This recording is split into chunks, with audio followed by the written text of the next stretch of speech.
সেদিন আমরা 400 টাকা নিয়ে যাচ্ছি, এটা আমাদের কাছ থেকে চাপাটি ধরে আর নিয়ে নিচ্ছি। ওদের জ্বালায়, ওদের অত্যাচারে এই এলাকায় মানুষ, পুরুষ মহিলা কেউ হাঁটতে পারে না। একটা লোক স্যার কি করে, মাস শেষে কয় টাকা বেতন পায়?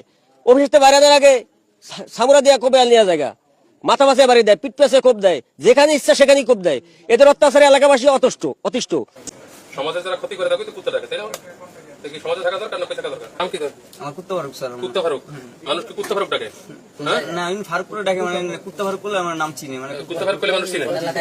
কোন এলাকায় চিনে? মোহাম্মদপুর ঢাকা উত্তর নবীনগরে। মোহাম্মদপুর ঢাকা উত্তর নবীনগরে। আমাদের লিডার যে কালিয়া জহির স্যার। কালিয়া জহির? কালিয়া জুয়েল? জহির। কালিয়া জহির কোন কোন এলাকা করো? করি আমরা সেক্ষেত্রে মোহাম্মদপুর, মোহাম্মদপুর, বেরির উপরে পাম্পে। বেরির পাম্পে কি চিন্তাই না ডাকাতি? এই যে স্যার চিন্তাই? জি স্যার। মোবাইল না? পয়সা যা পারি তাই। মোবাইল টাকা পয়সা করে নাও? জি স্যার। তারপরে মানুষ মেরে ফেলো না? না স্যার, এই কোপ দাও না? এটা দিয়ে কোপ দাও না? কোপ দিন না স্যার। কোপ দাও না? কি করো দেখে দিয়ে? এমনি বাড়ি দেখালি স্যার, এমনি দিয়ে দেয় স্যার। এবার দেখালি দিয়ে দেয়? কর্নেল নামে এক ছেলে, ওটার কাজকে ধরে দিচ্ছে। ওর সাথে আরো কতগুলো আছে। আমরা রাত্রে, অনেক রাত্রে আসি কাজ করে, নিরাপদে যাইতে পারি না। এই খালপাড়টা যেতে হয় আমার বাসা ওই সাইডে, ওই চাপাটি চুপাটি যেগুলো নিয়ে দাঁড়ায় থাকে, মানুষের কোপায় এগুলো মনে করে নিয়ে যায়। আমরা চাই যে ওদের শাস্তি হোক, ওদেরকে মনে করেন যাবি না সরকারের কাছে, এটাই আমাদের আকুল আবেদন। এদেরকে শাস্তি দিক, যাতে জনগণ, সাধারণ জনগণ ভালোভাবে থাকতে পারে।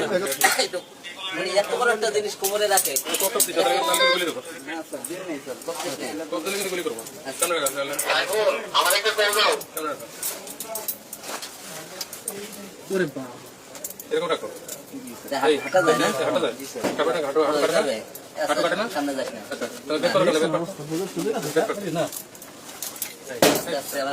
আমরা আপনাদের প্রতি খুব খুশি, অনেক ঠান্ডা হয়েছে, অনেক খুশি। অভিযানে আর তরুণ স্যারের অভিযানে আমরা খুব খুশি।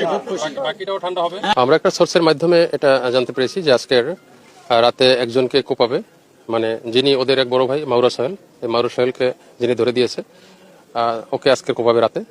আর মোহাম্মদপুর টাউন হলে আজকে একটা ডাকাতি করবে, এই মর্মে একটা তথ্য, এবং সেটাকে করবে, এরকম একটা তথ্য আমাদের কাছে ছিল। তো সেই তথ্যের ভিত্তিতে আমরা কাজ শুরু করেছি।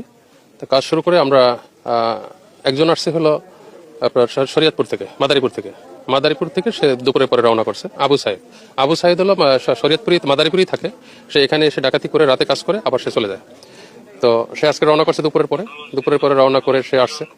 আর এসে এবং ওদের সকলের সাথে প্ল্যান করতেছিল যে আজকের এই দুইটা কাজ করবে।